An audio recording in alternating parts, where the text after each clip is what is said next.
welcome to Cryptoflifetales, Missing Persons. Today we are talking about the disappearance of Jennifer Kesse.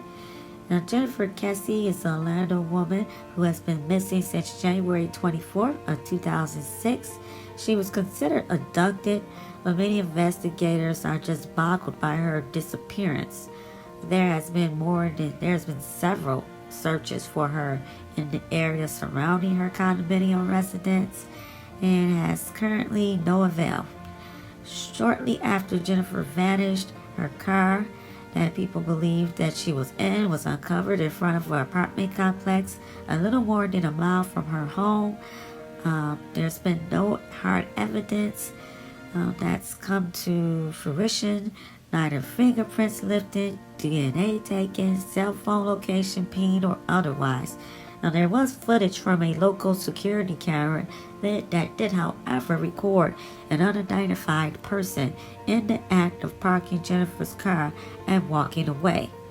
Now, this case has garnered widespread attention, state and national attention at the time of her disappearance, and I'm sure her family would want attention to constantly be on the case until she's brought home. Now, on January 23rd, 2006, at approximately 6 p.m., Jennifer was seen for the last time leaving her work, which was Westgate Resorts in Okai. That evening, she placed several calls to family and friends, the last of which to her boyfriend at around 10 p.m.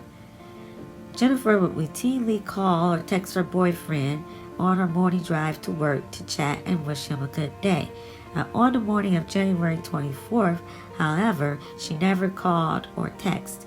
Any calls to Jennifer's phone went straight to voicemail. When Jennifer failed to arrive at work that morning, her employer contacted her parents, who immediately made the 2-hour drive from their home to hers.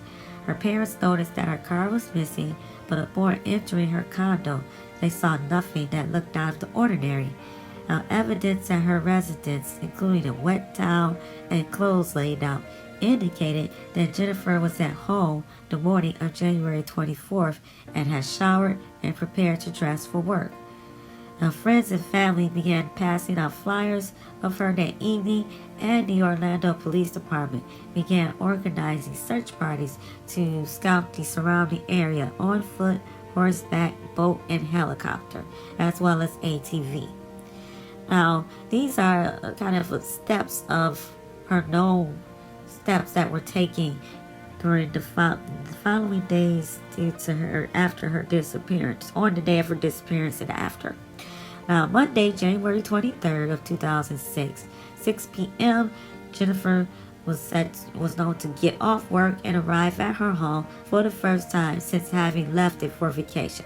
She also called her parents in which is known as the last time any of her family heard from her again.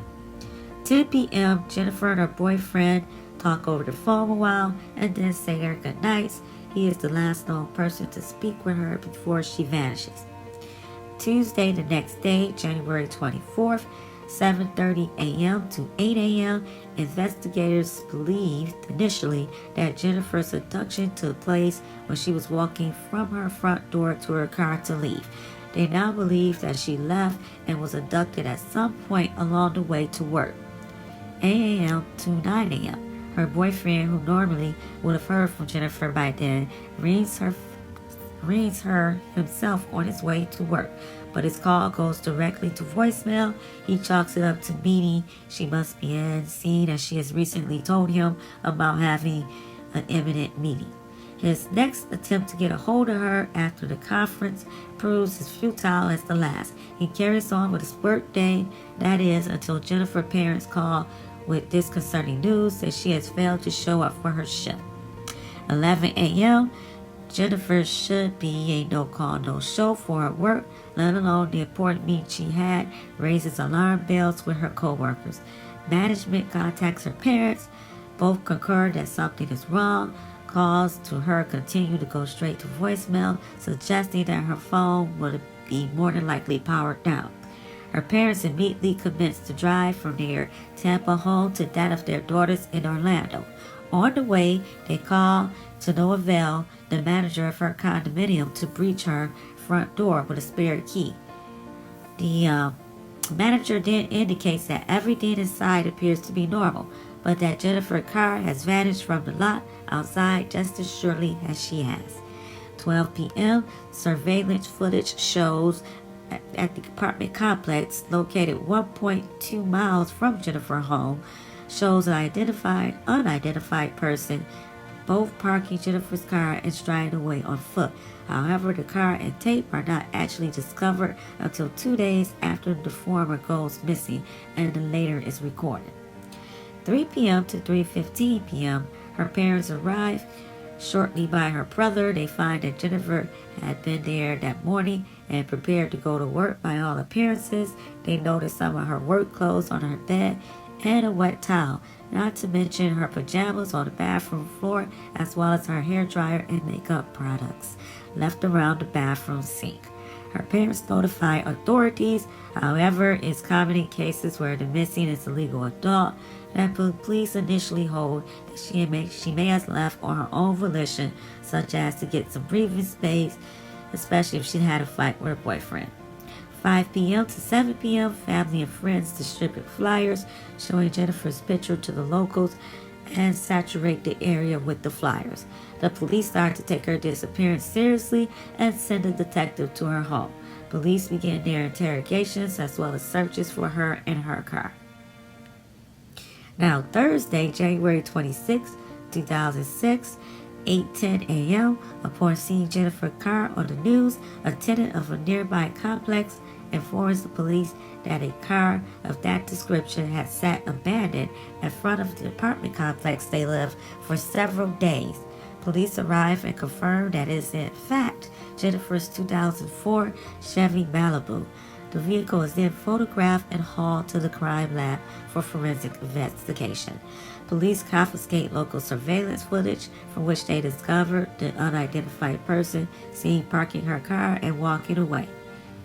That turns out to be the strongest lead in the case, and they further confirms that the possibility could be foul play.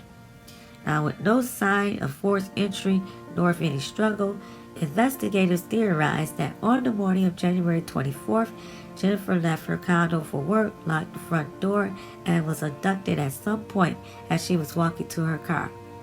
2 days later, on January 26, 2006, around 8:10 a.m., Jennifer's black 2004 Chevy Malibu was found parked at another condo complex a mile from her own.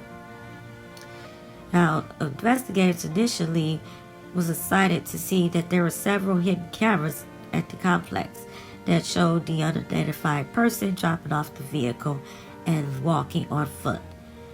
Now, family and friends of Jennifer did not recognize the individual. They couldn't really see the physical features. They were kind of blurred, so no one really knew who this person was.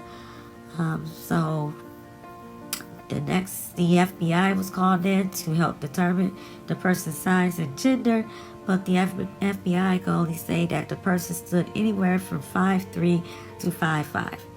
Now, NASA was also assisted in the investigation by enhancing the video to help in identifying the suspect. Now, investigators interpreted the valuables left inside the vehicle to imply that robbery was not a motive in Jennifer's disappearance. A search dog also tracked a scent from the car back to her apartment complex, leading investigators to believe that the suspect returned to her apartment parking lot after leaving the car. No other evidence was found along the route. Forensic examination of her car only brought up 2 pieces of evidence, which was a latent print and a small DNA fiber.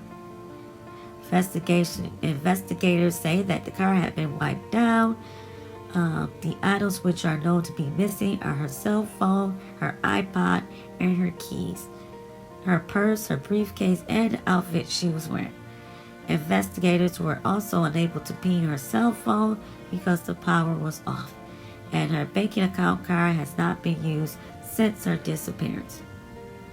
Now, investigators first questioned her family and close friends to see if anyone had a possible motive for abducting her. Her ex-boyfriend, recently upset and wanted to get back together with her, was also interrogated.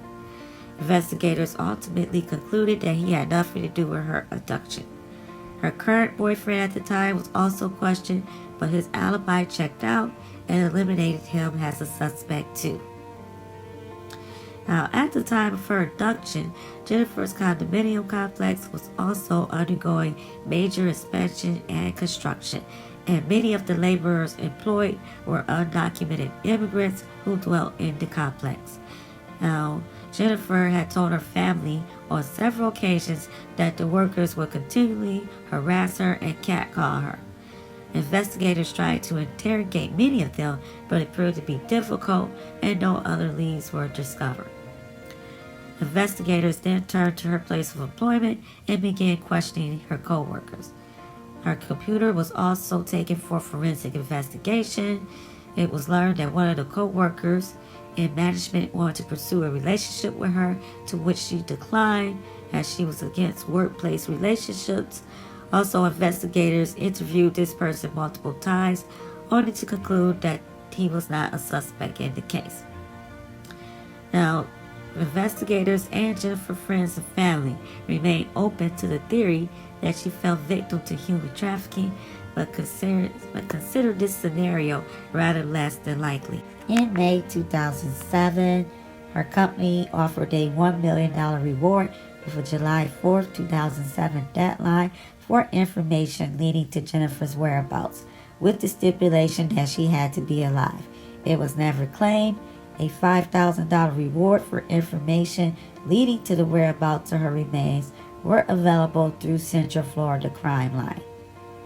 Now, the case received state and national press attention at the time of her disappearance, and Kesse is still considered missing and endangered by Orlando Police Department, FBI, Orange County Police, and Interpol. On May 2nd of 2008, the Florida House of Representatives unanimously passed Senate Bill 502, the Jennifer Kesse and Tiffany Sessions Missing Persons Act, changing the way missing person cases are handled in Florida. As of July 10th, 2010, the FBI has taken over the case of Jennifer from the Orlando Police Department at the urging of Police Chief Val Demings. She remains on the FBI's most wanted and missing list.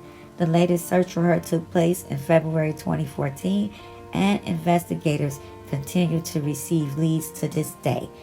Now, if anyone has heard anything about this case, that's new from this case, or know anything, the information to contact the FBI will be located in the description box. I wish her family, my prayers goes out to her family and friends, and thank you so much for watching.